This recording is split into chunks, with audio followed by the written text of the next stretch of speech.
coronavirus and the threat it poses to our city, our state, and our country is massive. The time is now, just weeks after the Centers for Disease Control warned Americans that the coronavirus outbreak could disrupt daily life. It's a gift and a curse. Nobody's sick right now, but what happens when your kid is sick? Mass school closures and event cancellations pour in. And the governor of Indiana and mayor of Indianapolis announced major restrictions in the effort to prevent the spread of COVID-19. To those who argue these policies will be disruptive, my answer is simple. They better be. This is an RTV6 special report. Coronavirus, everything you need to know. And good evening to you. I'm Amanda Starantino. And I'm Mark Mullins. As you know, the response to the coronavirus outbreak has been ramping up rapidly. And that's why we are bringing you this special report, keeping you up to date on the latest developments in central Indiana and across the country. That includes reminders on how to protect yourself and your family and what you need to know about COVID-19. We start with some new public safety measures announced today. Governor Eric Holcomb says non-essential gatherings statewide must be limited to no more than 250 people. That includes places like cafeterias, churches, stadiums, and auditoriums. Nursing facilities and hospitals are asked to restrict and screen visitors. And in Marion County, Indianapolis Mayor Joe Hogsett announced he is directed IMPD to issue summons instead of arrest for nonviolent misdemeanors subject to an officer's discretion. And there are a total of 13 confirmed cases of COVID-19 in Indiana and no deaths. These state and city measures are designed to keep that number from growing. At a news conference this afternoon, Mayor Hogsett defended these drastic steps and called on the community to be supportive. As neighbors, as family members, as citizens, and as patriots, we must treat these changes not as inconveniences to bemoan, but challenges to be met.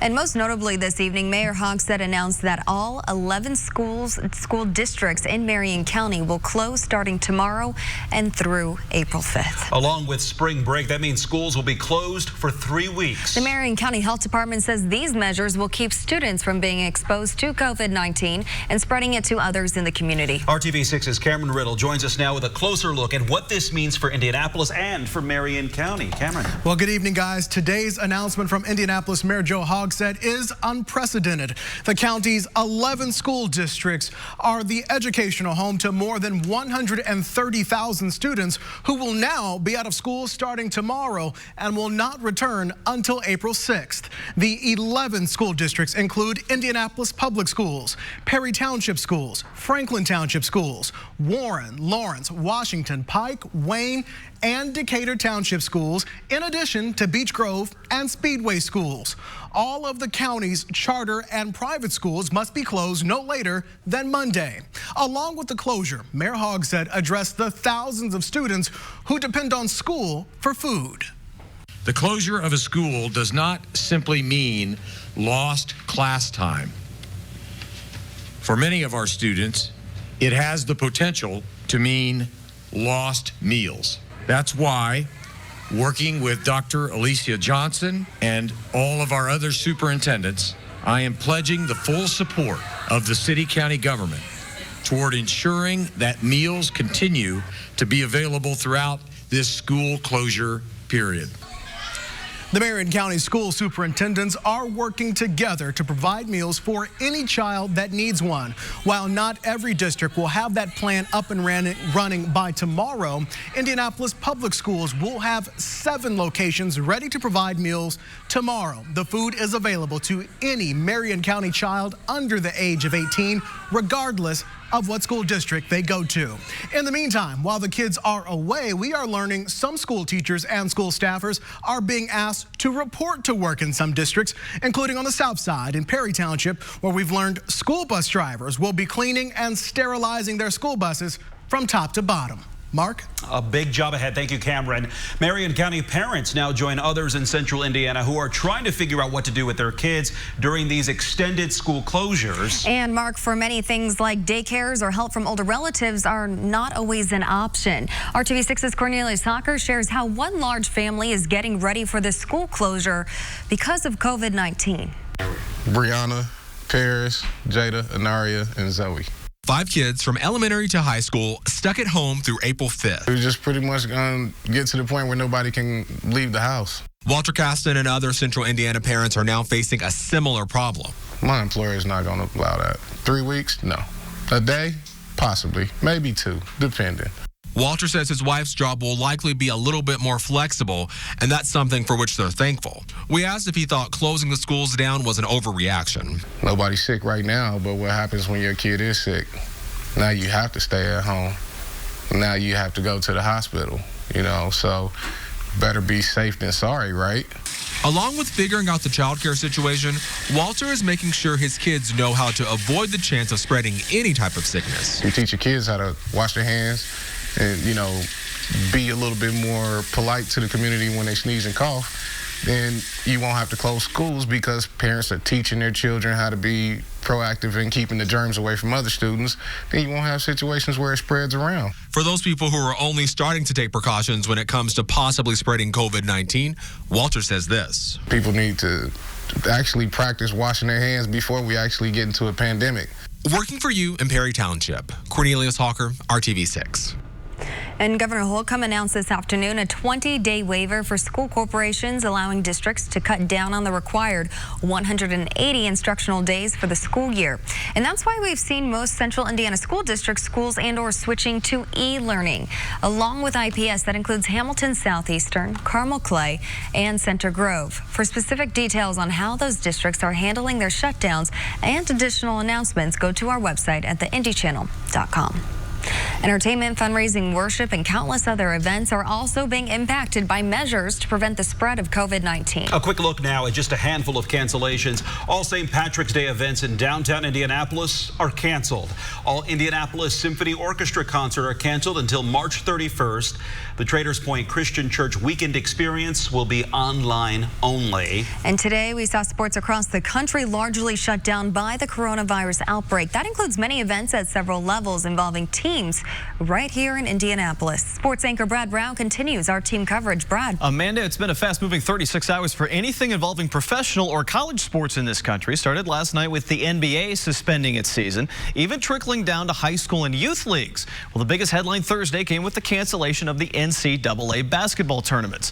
Major conferences started canceling games before noon today. The Big Ten tourney was called off just after teams took the court for the first game. By the end of the day, the NCAA had actually gone as far as canceling all 29 championships left on the calendar for winter and spring. And the Big Ten is among several leagues that are ending sports altogether through the end of the academic year. The IHSAA tonight says this weekend's boys basketball regionals will go on as scheduled for now. Each school will be allowed just a limited number of tickets for family members, but Commissioner Bobby Cox said those plans could still change. We expect to get an update tomorrow. And as Amanda said, basically all of the pro sports leagues that have been in action have suspended play as well. The PGA just announced an hour ago they will shut down for a month as well. Major League Baseball, the NHL, MLS adding to that list. Indy's minor league teams will be on hiatus as well, including the Indy Fuel, Indy 11, and the Indians. Their season opener will be delayed indefinitely. A lot of unknowns going forward, especially regarding the when of any of these sports getting back in action. Mark? It is unprecedented. Thank you, Brad. From the Great White Way to the happiest place on earth, many national attractions are also temporarily shutting down in an effort to stop the spread of COVID-19. Broadway shows in New York have suspended all performances. Performances should be back the week of April 13th. Disneyland in Southern California and Disney World in Florida are expected to be closed through the end of the month at least. Universal is also closing its theme parks in Orlando. Disney plans to keep its hotels, restaurants, and shops open for now.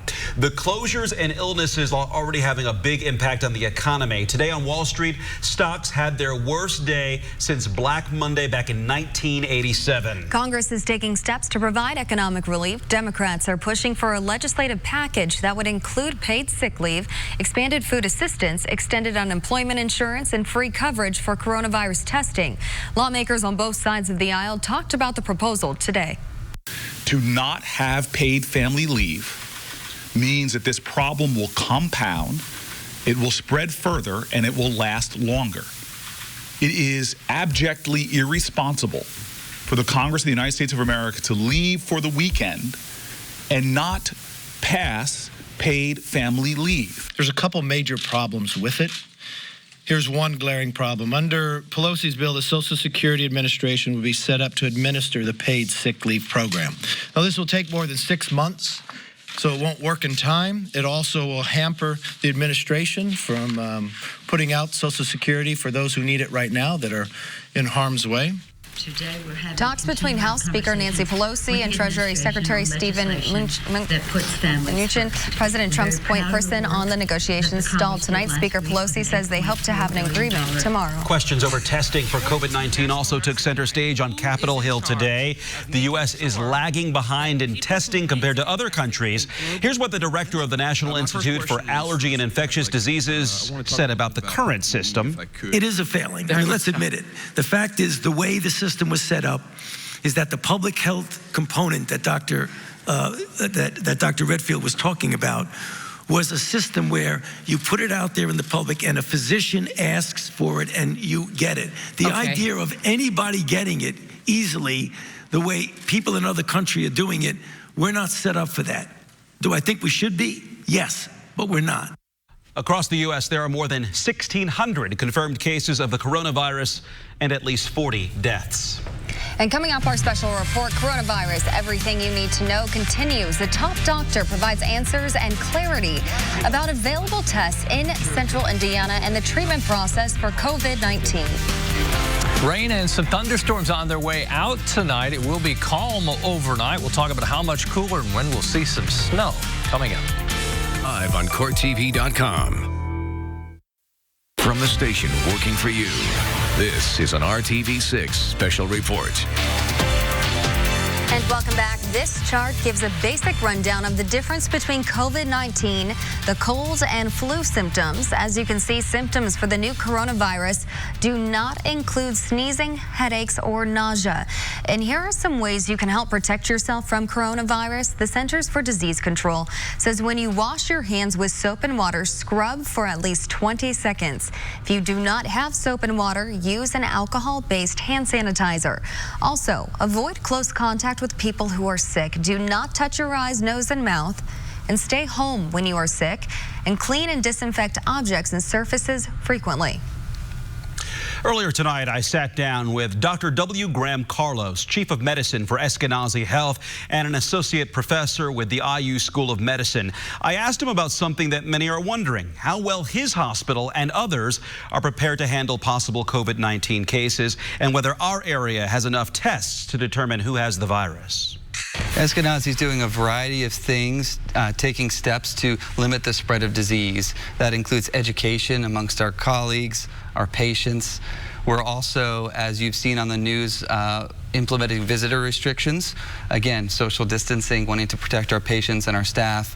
We are working with the Marion County Health Department, other hospitals in the community to make sure that as testing becomes more and more available, we have plans in place to get people tested in a safe fashion. And I think importantly, Eskenazi, and I'm sure many of the hospitals in the city, are coming together with one mission and one vision, which we all share. We go into healthcare as nurses, therapists, doctors, because we want to help people. We want to make people well. And so while this is an incredible challenge right now, we all want to rise to this challenge for our hospitals and importantly for our Indianapolis community. Does this area have enough tests to conduct for people who are living in the Indianapolis metropolitan area? Right now we're being very intentional about who to test, making sure that the tests we do have are used appropriately. We are seeing and hearing that more and more tests are on the way. Each day this situation changes as labs are finding the ability to run the tests, and we are learning what's the quickest turnaround time on the tests.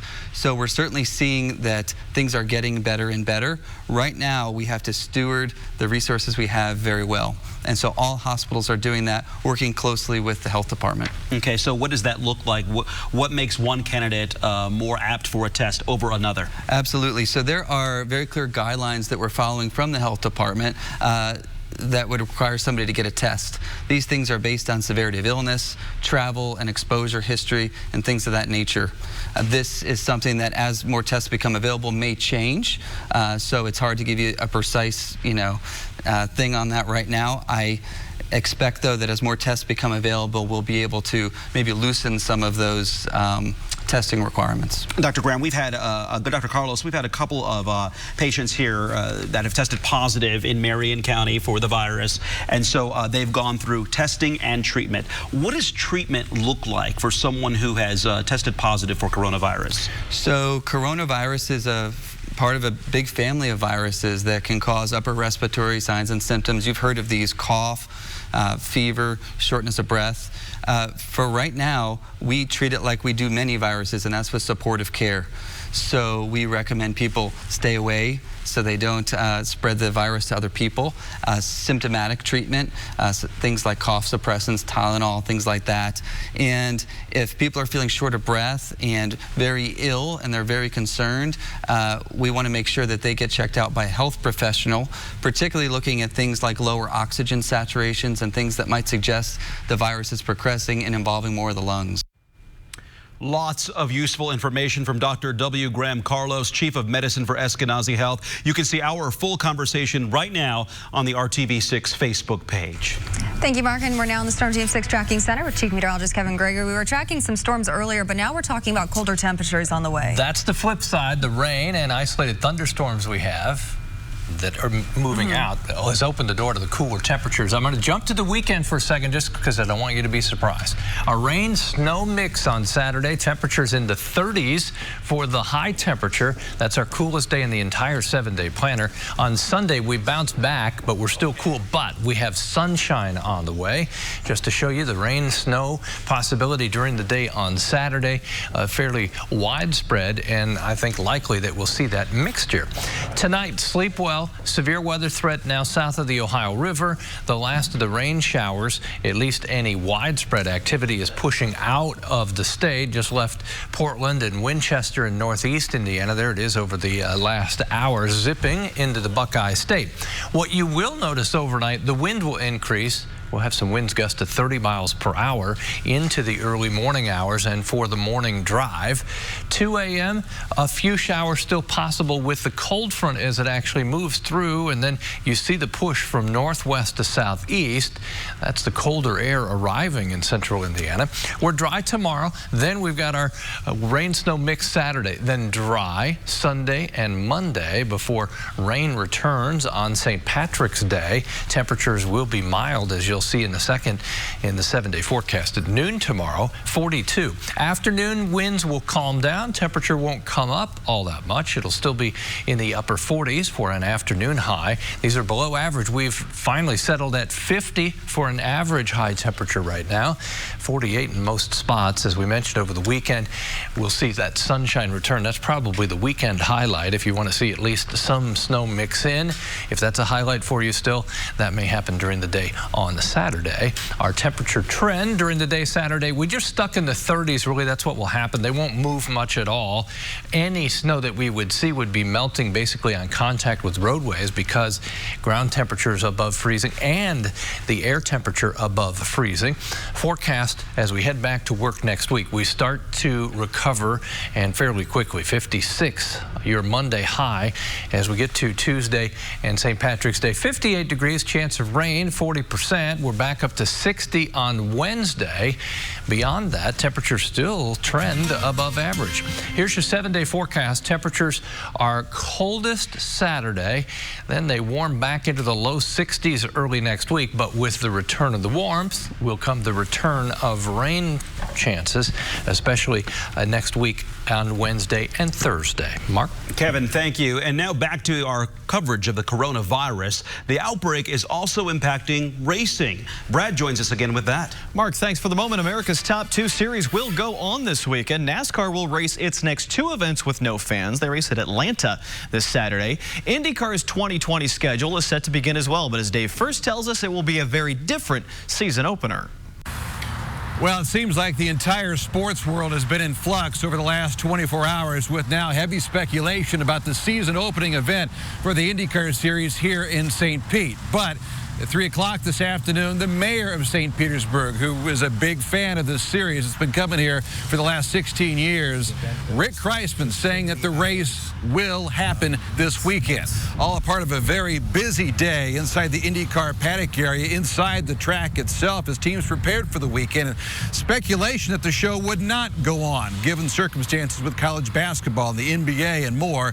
It was already announced a couple hours earlier today that fans would not be allowed to attend the weekend. Instead, though, good news perhaps for those who can watch on TV or listen to the radio broadcast. This series will run a 2-day Saturday, Sunday condensed schedule, still using, of course, extreme caution for crew members and drivers who will remain this weekend. All of us are frustrated by the position we find ourselves in, and if things weren't the way they were, we'd have raised the flag today and we'd be having a great race. But the reality is that we need our entire community to be safe. The collaboration that went into the decisions that got made today, I thought, was excellent, and we believe at IndyCar that we've ended up in a good spot. So we will race. It'll be part of the championship. It'll be our first event. It'll be seen nationally and internationally. All of the other ancillary series will run here this weekend, with IndyCar going with a 2-day schedule, practice and qualifying Saturday, the race on Sunday. However, it's still all subject to change. A situation very much in flux, continues so even after the news conference. In St. Pete, Dave First, RTV6 Sports. The IndyCar race in Long Beach has been called off. Officials in California restricting large gatherings, leading to the cancellation of the April 19th race. The next event for IndyCar is supposed to be on April 5th. That's at Barber Motorsports Park in Alabama. It's on, at least for now. Our special coverage continues here on RTV6 after this break. 2 days only at Ashley Home Store. This is home. From the station working for you, this is an RTV6 special report. Well, some places cannot shut down to slow the spread of coronavirus because they provide life-saving services. That includes blood donation facilities. Organizations like the Red Cross and Versity Blood Center are urging healthy people to consider giving blood. Officials say there is no risk of getting COVID-19 through the donation process, and the need for blood does not stop during times of crisis. People who are battling cancer or accident victims, that waits for no one. And so, people still need blood. And so for us, it's really critical that folks, if they are eligible to donate blood, if they're healthy enough. You can make an appointment by going to redcrossblood.org or by calling this number, 1-800-733-2767. We'll be right back.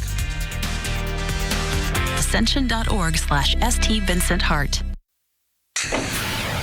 RTV6's efforts to help prepare and educate you about the COVID-19 outbreak continue with a special report tomorrow. Watch Coronavirus: The Facts tomorrow evening at 7 o'clock only on RTV6. And for everything you need to know about the pandemic, including the latest confirmed cases in Indiana, testing, school closures, and much more, go to theindychannel.com/coronavirus. You might have to focus just for a second, but on the right-hand side of your screen, see that rainbow? Oh, yeah. We all needed a little color. We needed that today. And we got it as the rain moved through. A little sunshine on the backside of that. Coldest temperature Saturday, warmest temperatures return early next week. Thanks for that. Yes. Yeah, I like it. Whoa. This. Thanks so much for joining us.